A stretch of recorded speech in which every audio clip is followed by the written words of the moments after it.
Les générations libres, LGL.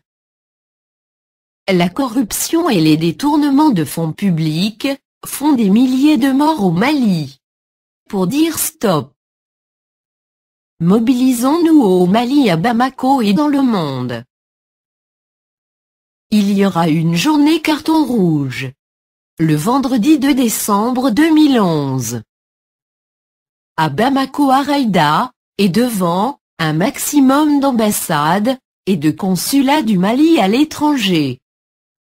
Cette communication a pour but d'expliquer de façon générale les conséquences de la corruption politique et les détournements de fonds publics au Mali. La pauvreté du Mali s'explique en grande partie par sa gouvernance. Les difficultés quotidiennes de la population du Mali sont dues à la gestion, par les élites politiques, des affaires publiques. Au Mali, la politique est devenue la meilleure manière de tromper la population, de s'enrichir, d'être puissant et d'avoir tous les droits. Malheureusement pour le Mali, bien que Moussa Traoré ait été chassé du pouvoir en 1991, les personnes qui avaient participé à son système ont repris le pouvoir, mais sous couvert de la démocratie, et c'est ainsi que les mêmes pensées, les mêmes méthodes et les mêmes pratiques n'ont jamais pu cesser. Rien ne peut se faire au Mali sans céder à la corruption.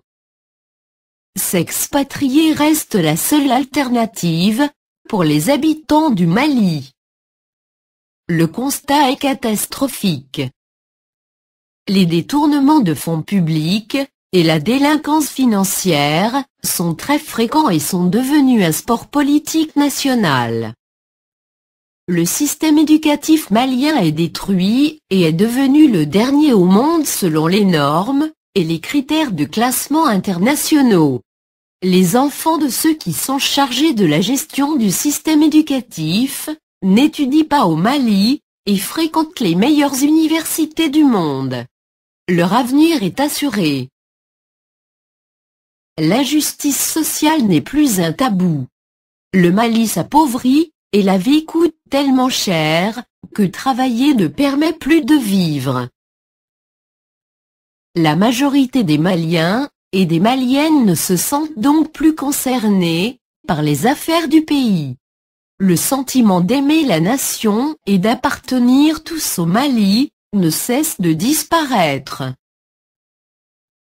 Il n'existe aucune possibilité de demander des comptes, ni de se plaindre ou même d'être entendu. Ce sont les réalités cachées de ce qu'on appelle démocratie au Mali. Une nation se développe et voit sa situation s'améliorer, parce que les citoyens s'impliquent dans la gestion de leur pays, et demandent des comptes à ceux qui les dirigent. Personne ne devrait être au-dessus de la loi. Comme aux États-Unis, où Barack Obama est l'égal de n'importe quel autre citoyen américain. Le premier geste pour chacun serait de signer et de partager la pétition que nous faisons circuler pour dénoncer toutes ces situations qui doivent changer. Au Mali, la vie est chère car c'est les responsables politiques et leurs protégés qui sont les vrais importateurs des produits de première nécessité. Ce sont ceux-là même qui ont détourné les fonds publics, ces milliards des caisses de l'État, et qui reviennent faire des affaires, et fixent le prix des produits, sans payer non plus de taxes douanières.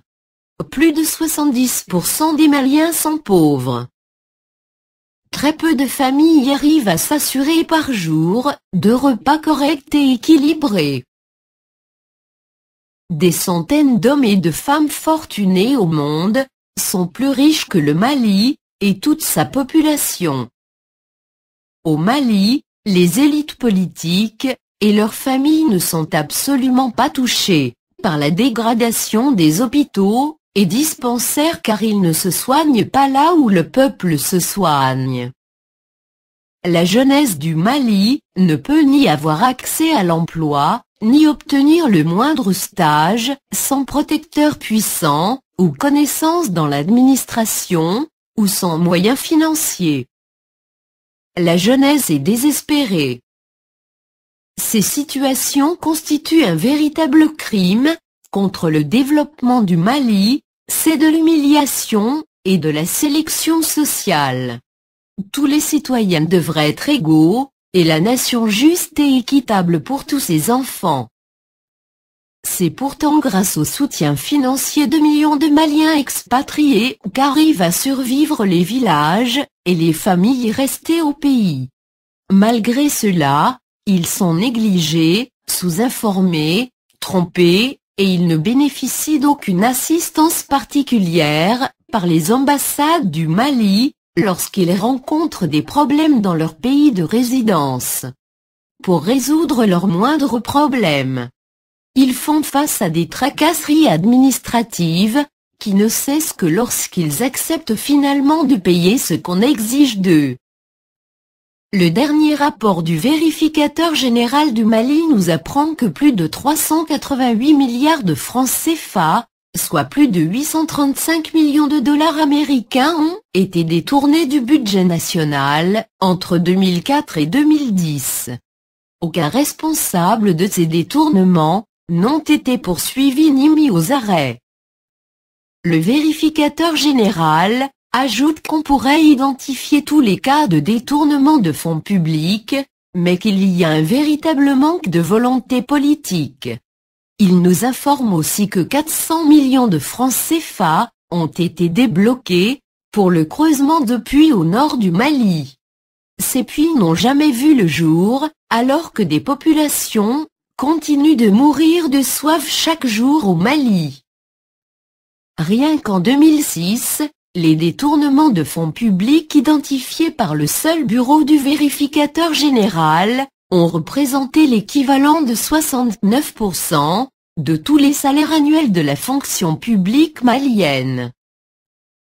Trop c'est trop, il est temps d'agir. N'oubliez pas de distribuer ce message partout où il vous sera possible. Au fur et à mesure, il y aura des publications sur tous les thèmes.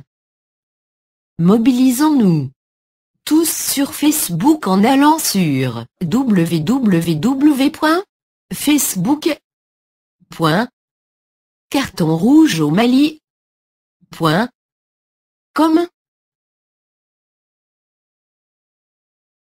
Le site internet de la mobilisation est www.lesgénérationslibres.org.